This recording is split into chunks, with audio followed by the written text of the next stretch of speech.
Yeah.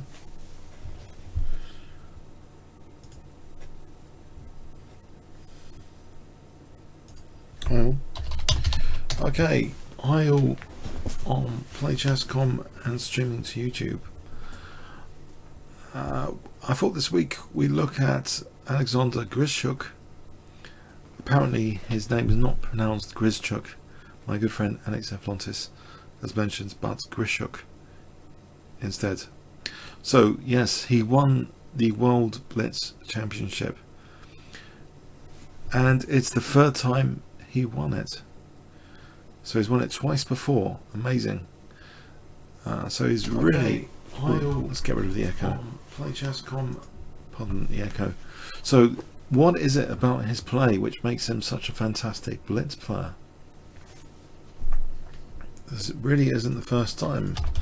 If you do a Google for World Blitz Chess, and I'm doing a Google now, there's a fast chess page on Wiki, and it indicates he first won it in 2006. In fact, Mikhail Tal is listed as winning it in 1988, and the next is like the first official one after that, 2006 in Russia. And then he seemed to win it in 2012 again. Sorry, not played in Russia. No, his flag is he's Russian. I just confused the two. But anyway, he won it in 2006, 2012, and he won it this time in 2015. Last year it was Magnus Carlsen. Magnus Carlsen has also won it in 2009. So Grischuk has it multiple times though. Grischuk. Okay, let's see. What is it about his play? Especially for those that play blitz chess, this might be very interesting.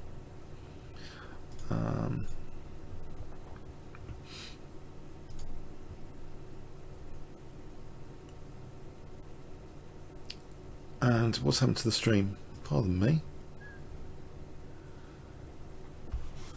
One moment.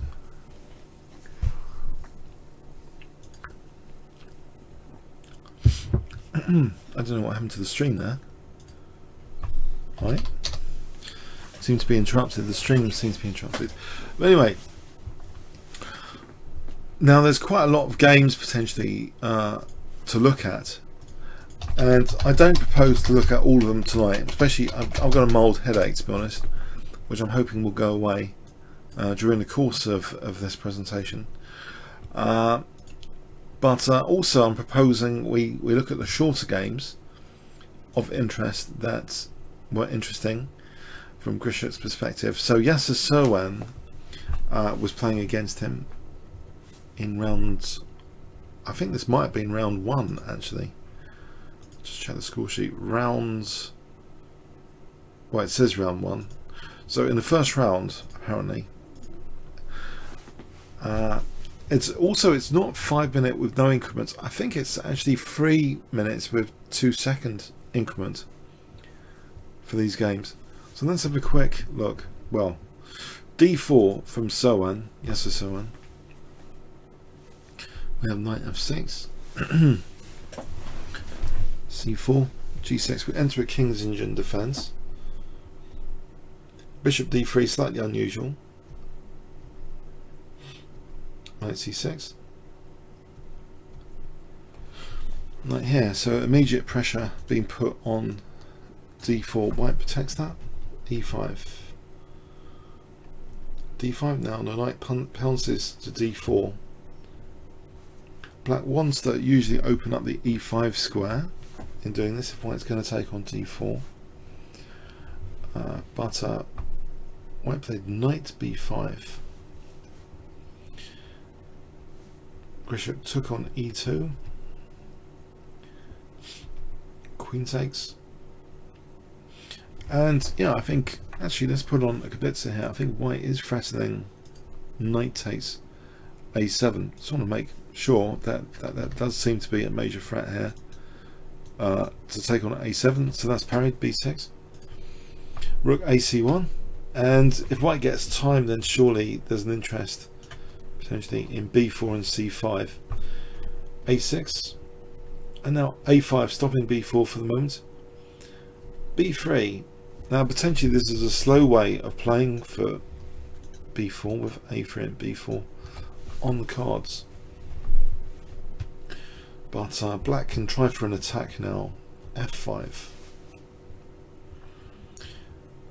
Someone takes this, which you might think is a little bit anti-positional in some respects, but I think he's wanting to fix this pawn. Even if the bishop's extended in scope, I think he's wanting to fix black's pawn. Black really doesn't want to take with a piece because that will give that fantastic square for a piece. So g takes, covering the e4 square, and now we have f4 fixing the f5 pawn. Structurally there are some dynamic prospects though here, surely, for black. What I'm talking about is this g file later. Is that a dynamic prospect against white's king or not? Black took on f4 and used the e5 square. Bishop d7. And then we have queen f6. Bishop drops back here, rook a e8.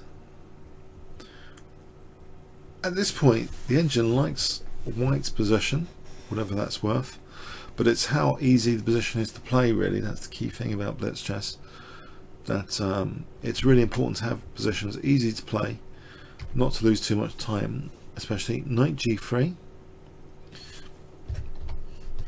Knight h5 is now threatened, which would get this valuable bishop. Queen g6 seems to be against that, stopping that. h3, which gives the idea that maybe at some point white wants to play against this pin on the f5 pawn. Rook f7, rook f2, h5, rook c f1, and it seems there's some coordination going on here against f5. Now it should be said, by the way, Yancey was not a bad blitz player. During one of the Sinkfield tournaments, he had some friendly blitz games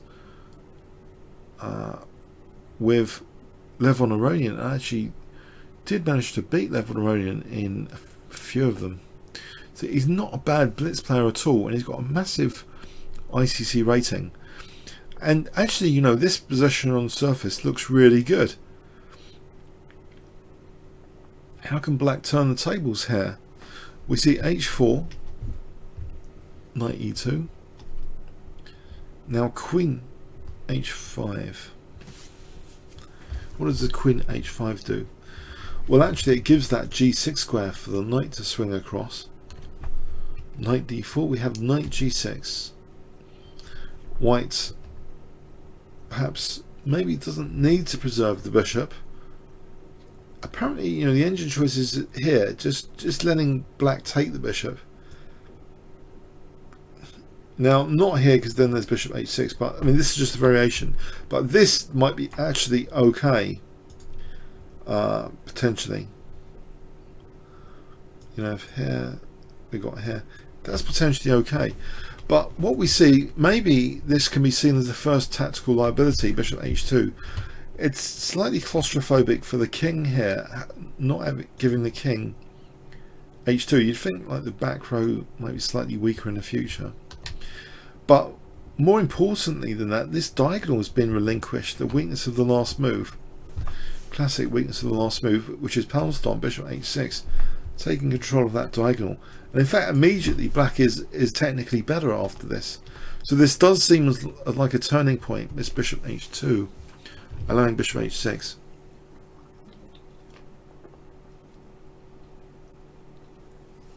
And it is because actually bishop e3 is next, winning the exchange, and in fact white can't really do anything about losing the exchange. So probably this is the first major blunder and the first sign of encouragement. Maybe if this is round one, this is the first sign of encouragement for Grischuk in this tournament, this bishop retreat. So he pounces on the weakness of the last move. He wins the exchange. Black's better. Knight f3. Knight e5. He's not in any rush to take that pinned piece. King h1. He wins his exchange. Knight takes f3. Rook takes f3. And we have this, weak back row being used. Bishop g1. Rook f. e7. Well, so the rooks are poised quite well. It looks as though there's numerous threats here. Queen g5 and rook e2. So Selwyn's blown the exchange. Yes, it's an unfortunate thing. He's also got this horrible pin piece, and he just tries to unpin it here, but black plays what seems to be a completely crushing move which ends the game here. Can you see what black plays? Quite a clear-cut move. If I said black to play, what would you play here? Thanks for watching.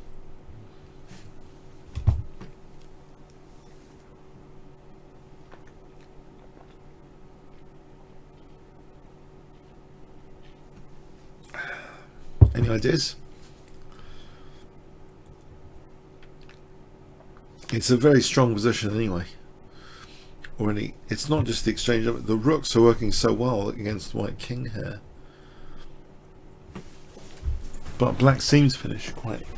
Grischuk finished this game seemingly quite elegantly.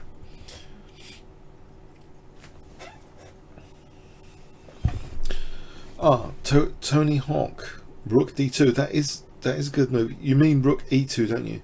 That is a good move. Yes, rook e2. But this was played. Queen takes f3. It's immediately kind of crushing. Queen takes f3. And the engine likes it a lot. And I don't know why it wasn't mentioning it here, because the others are stronger.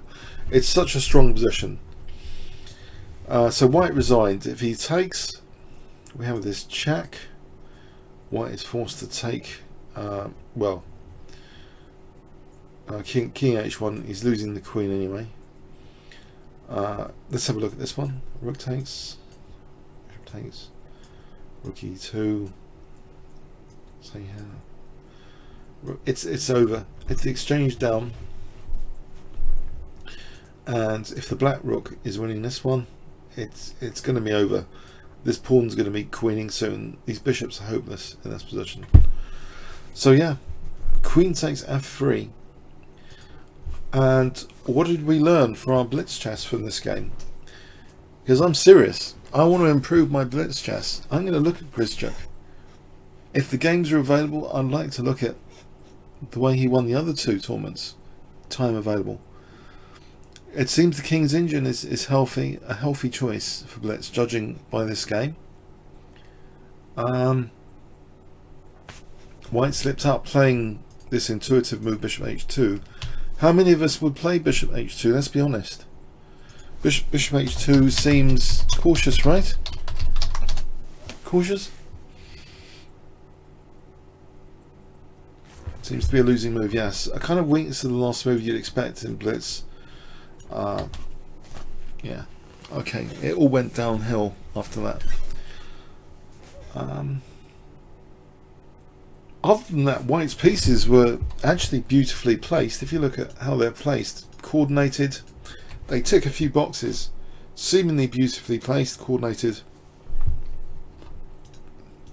Temptation to leverage the rooks against the f5.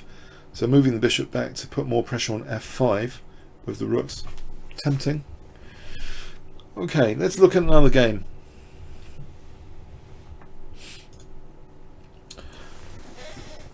Okay, what next? Let's look at Gusinov against Gusinov against Grischuk.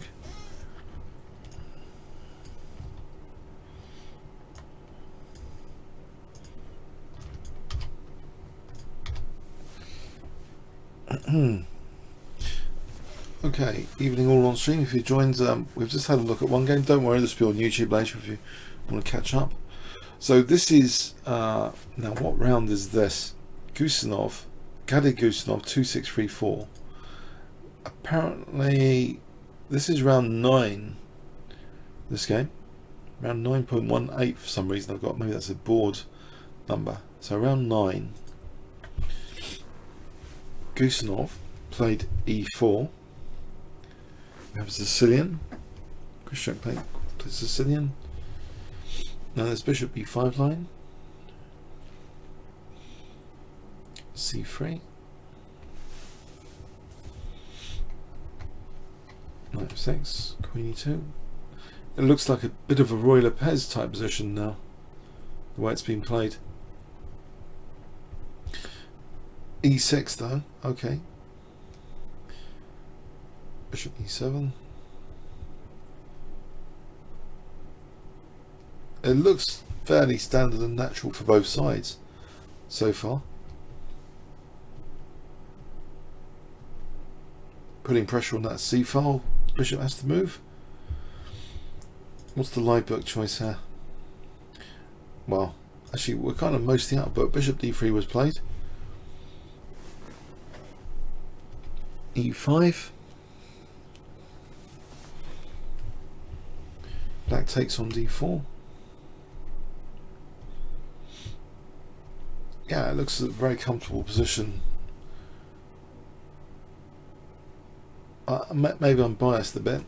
Technically the engine still likes white a bit. I think I'm biased because it seems, well, the black king is not in mortal danger here. It seems fairly safe. Rook ac1, queen goes to a5 here. Rook takes.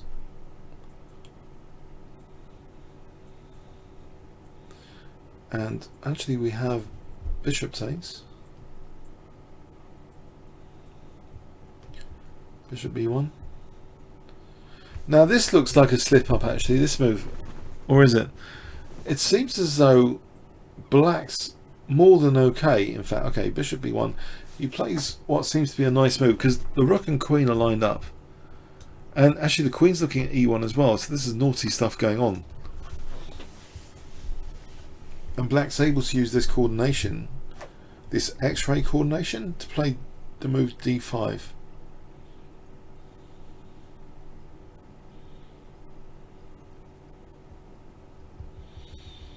If white dared take that, I think there's knight f3 check here. No, even stronger than knight f3. Actually, this is a neat little tactical. There's two really strong moves. Okay, I'll show you. Knight f3 is going to be winning the queen.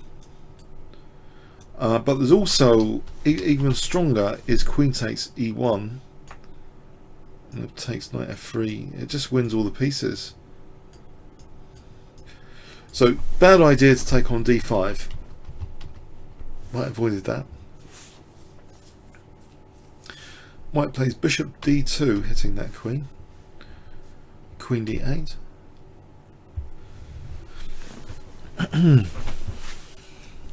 E takes d5. Knight c4, hitting the queen. Knight e3, bishop b7. It seems as though black has got great pieces here. He's going to be winning that d5 pawn, it seems. Knight takes d5. Nice pin along the e file. Symmetrical pawn structure. But black's pieces look great. Queen d3. Okay, there is a mate threat. It's parried. Bishop d2.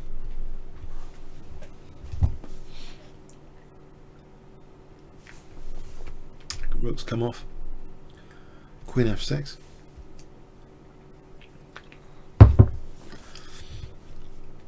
Yeah, black enjoys this f4 square here. It looks as though knight's going to be very useful. So we have bishop d2, maybe ready to take on f4. In fact, that happens. Knight f4, bishop takes f4. Queen takes f4.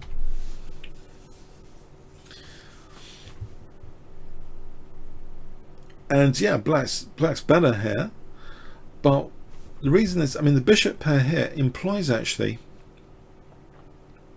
in this particular position, especially with bishop c5, this is a potentially fantastic bishop. And in fact that happens now. h3, we have this fantastic bishop c5 with the immediately putting pressure on white, and white just blows the position totally here by playing queen c2. So he goes from being worse to being lost totally in one move. But there's the threats faced quite significant in this position. What are the threats faced if queen e2? Well, it's similar to the game continuation. Let me show you the game continuation. Queen c2 was played. So what does black play here? Black to play and win. What would you play here?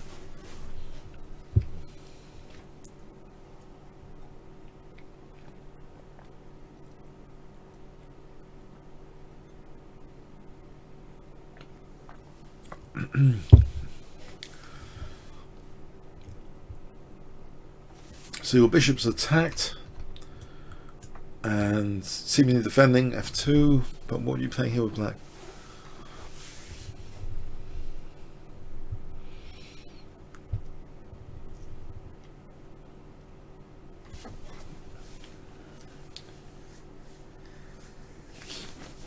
Any ideas?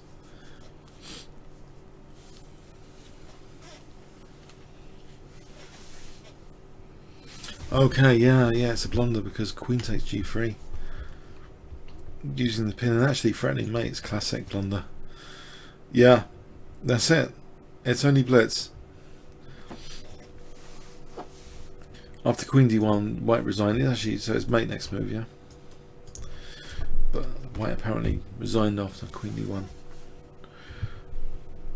Okay, so in this game, black didn't do much. Remarkable, really. Black seemed to just get a nice position, liberated it, somehow got access to the f4 square to win the bishop pair.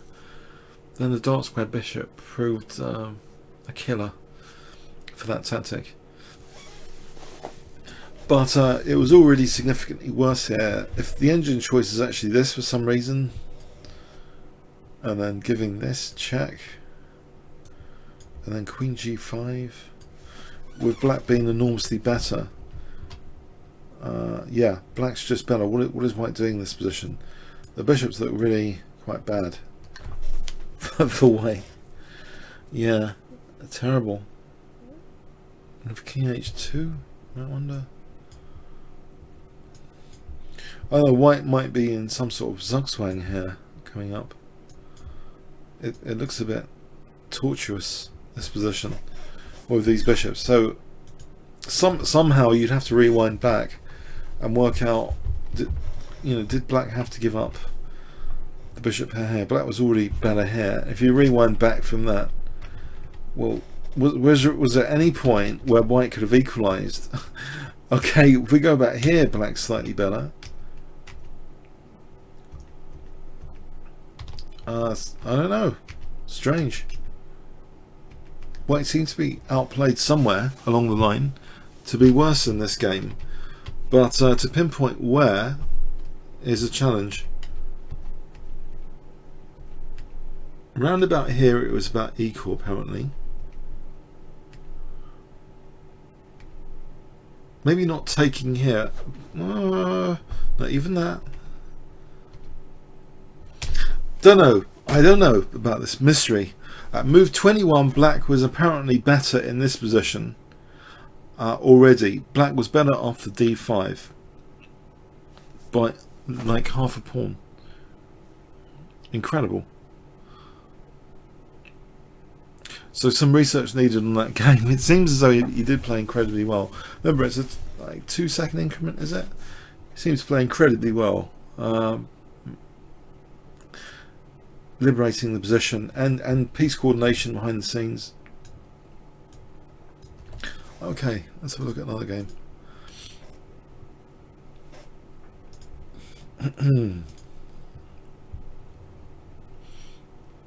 Grischuk against Bartel. Bartel? How do we pronounce Bartel? I'll get your pronunciation if one exists. Nope, not on chessgames.com. Polish Grandmaster Bartel. Anyway, okay, let's have a look at this one.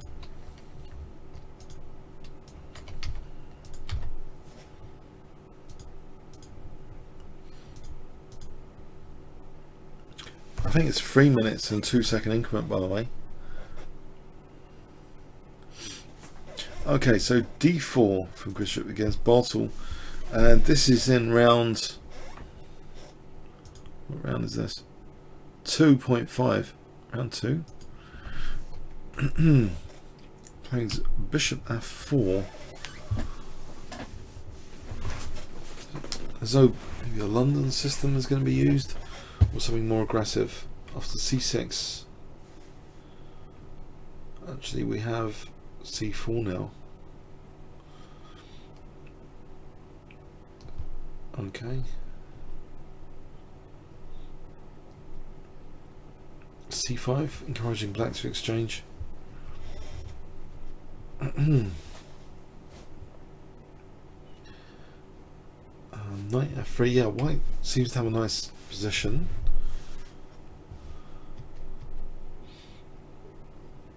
Now, I believe b5 is the major threat. Yeah, using the pin, so black avoids that rook c8. Now, a nice little maneuver here. Knight d2. The knight is going to come and torture the queen side. Nice stuff for Blitz. Nice comfortable position.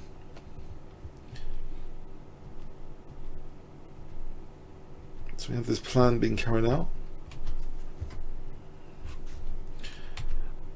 And okay, the next plan is to play for e4. So a nice little pin here. It's playing for e4 to break open the center.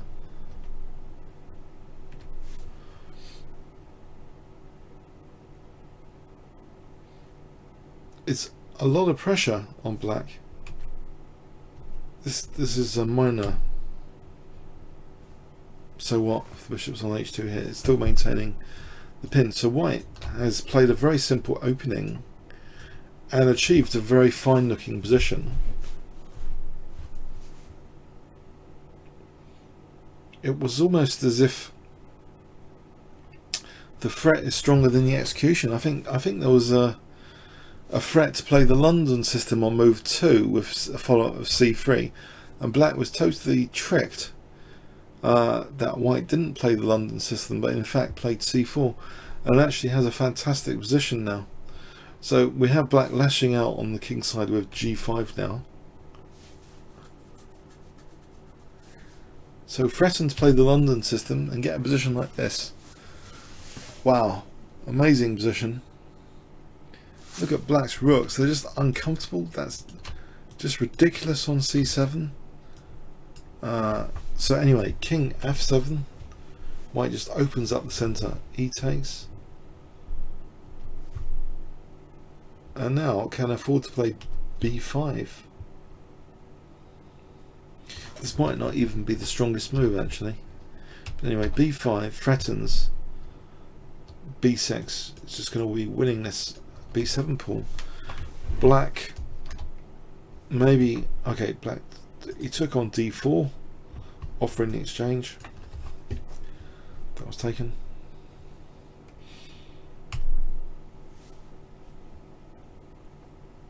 Apparently black should be okay here theoretically from the engine point of view. We have the move b6, and the right move apparently might be bishop f4 here. Bishop f4. Probably, yeah, because now on bishop f4, if it takes, we have check. So bishop f4 does seem a good idea in this position. But instead, black took on c3. Now white's in the driving seat again.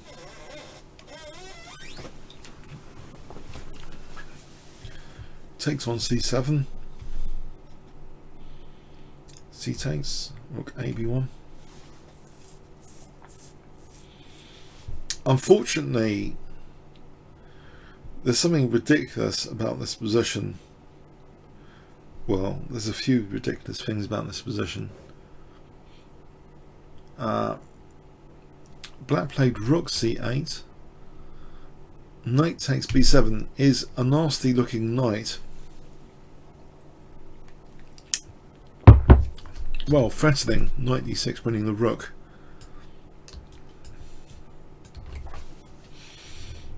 And it's difficult for black. Black is the exchange down. If he moves the king, black is the exchange down really. So should theoretically lose this. But he accelerated his own demise by playing rook takes c7. And can you guess white's next move? White to play and win. Material. Can you see a move to win material?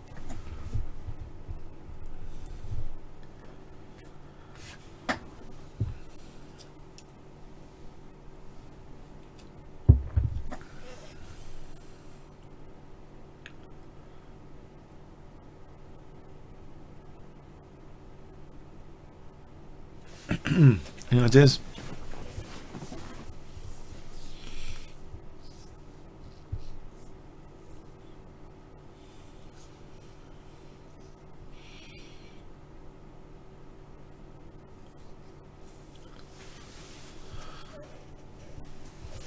Hope you can spot it.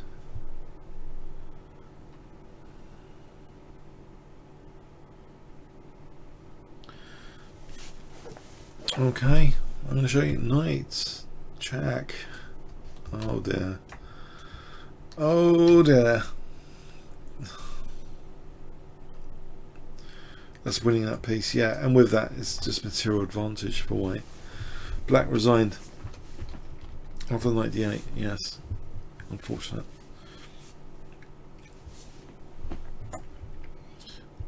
These tactical shocks in these blitz games just win the game really. But he had a great position before then.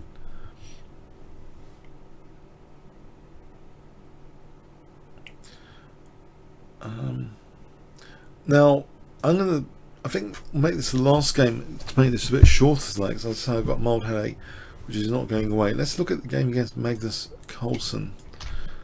Maybe carry on looking at these next week. There's far too many anyway to look in one session. So the game against Magnus Carlsen, he was black. Now we have knight f3, c5, e3 for Magnus, g6, and c3. Yeah, it looks a bit strange because it like blocks in the bishop. What is Magnus up to with this? It's like a London system version 0.1 beta, you know, without the bishop. Is not even outside the pawn chain. If you're going to play the London system, you put the bishop outside the pawn chain, don't you? But the amazing idea here is after b6 to take on c5.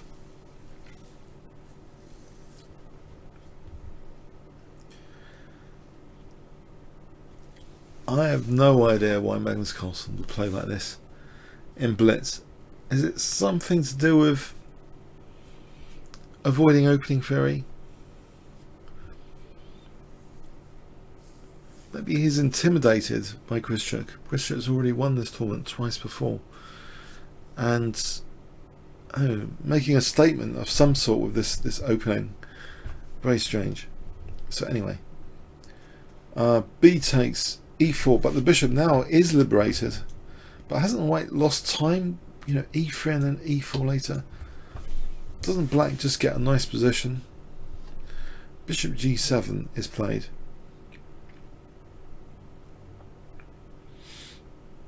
I don't think there's any benefit in chasing the rook. If white goes e5, let's have a look. If we try and chase the rook just here, if we take this, black's going to just take here. Either will do, and that's great for black. So yeah, bishop g7, bishop d3. Both sides castle. Black seems to have a nice position anyway from the opening. A5, A4,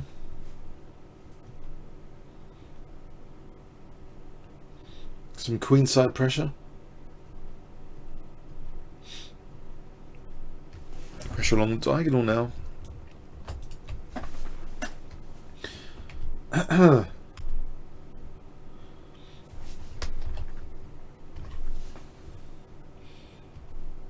Okay, indirectly protecting the pawn on c5. So the bishop takes f3. I hope you see that. Bishop, queen takes as bishop takes f3, right? So we have knight c4, threatening knight a5,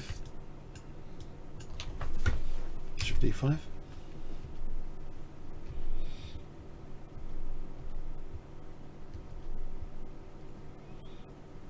And here Grischuk gives up the light square bishop. Knight f5.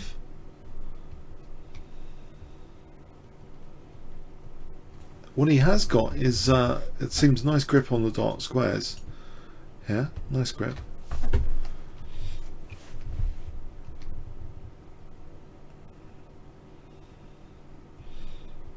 Now h5 threatens to lock down maybe the king side with h4. Just lock down all these pawns with h4. And you've got good coordination on the g3 lock. Now white does have this passed pawn on the queen side, this outside passed pawn. But now, under pressure, queen c3, rook d2. Is this really getting annoying? Well, yes. Why? Where is this queen going in this position? There's something very unfortunate here. White has to step into a nasty pin, it seems. If Magnus plays queen a7, then there's rook takes g2 check. And taking here. And look, forget about this pawn. It's not quick enough. Black is threatening nasties. Yeah. So Magnus has to go into an unfortunate pin. If he plays bishop e2, well, if he goes into that pin immediately, there's knight d4.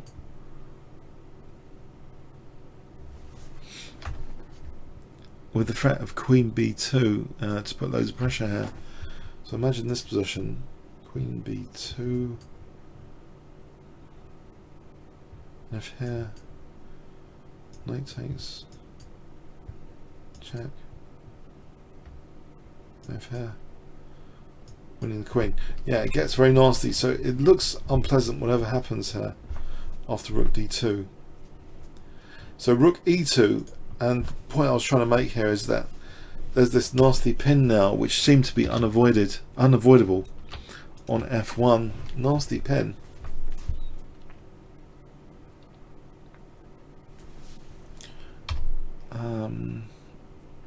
And you might think, well, can you not push the pawn? Pushing the pawn, Black's just going to get behind that pawn, probably win it. There's nothing to do to save that pawn, I think, because we've got dual pressure. Yeah. Okay, so basically Magnus played g4 and we have hg, and now knight d4, rook e1, queen c1, threatening immediately, rook takes, and then queen takes. We have rook takes e7, rook d2,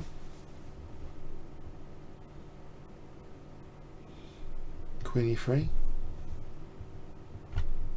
check, check, double check in fact.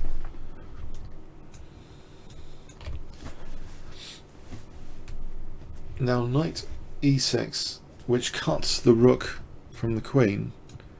Probably, but White's best might be to have to sack here to go for a perpetual.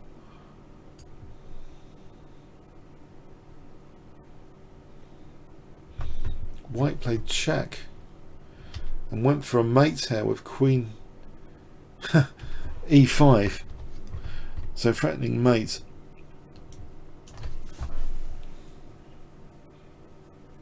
But you know, he has got this piece hanging, yeah, and now basically because he's got the f1 bishop hanging, you see this position is actually quite difficult. Apparently Magnus needed to take here and give up the bishop to go for perpetual. Apparently that was the way, you know, technically to play it. But what he did by going for the mate, he unfortunately it runs into a crushing move. This position, black to play and win against Magnus Carlsen. Black, oh god. So black to play here and win material. It's nasty. You think I've overloaded you with instructions here because you're threatened with a mate in one, and I'm saying, I'm saying to win material here. What is this a bad joke? But black has got a move which basically wins material.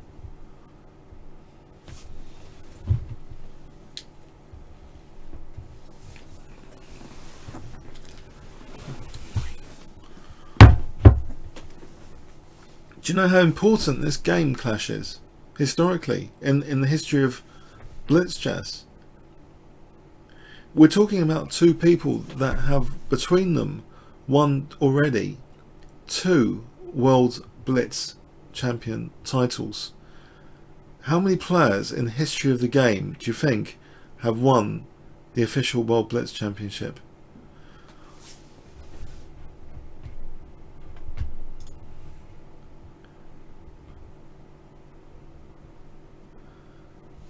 Fischer apparently, well, he won the 1971. He won Blitz Championship in 1970, I think.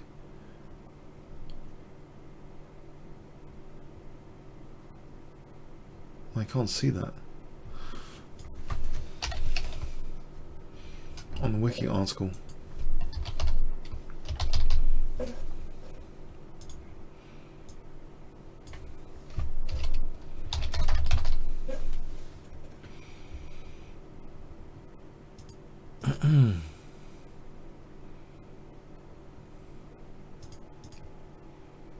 Don't know why. Anyway, yeah, so yeah, there's this awkward knight retreat, guys. Knight g7. It not only defends the mate, it hits the rook. So we've got this one and this one hit. Oh, blimey. How does Magnus deal with this? He can't. It seems. He's going to be losing the exchange. He plays bishop g2.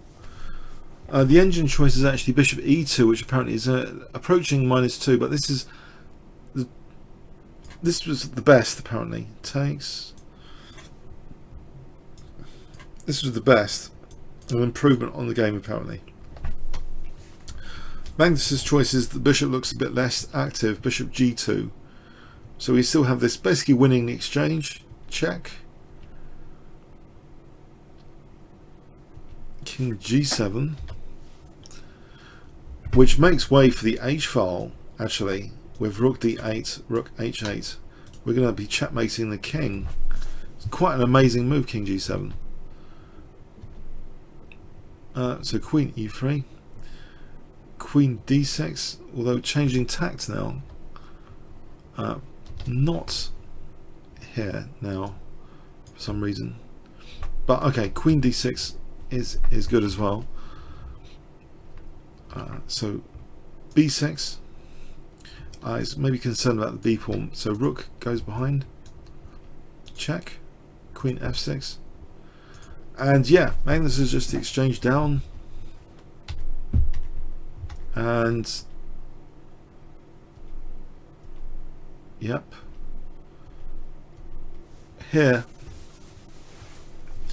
white resigned.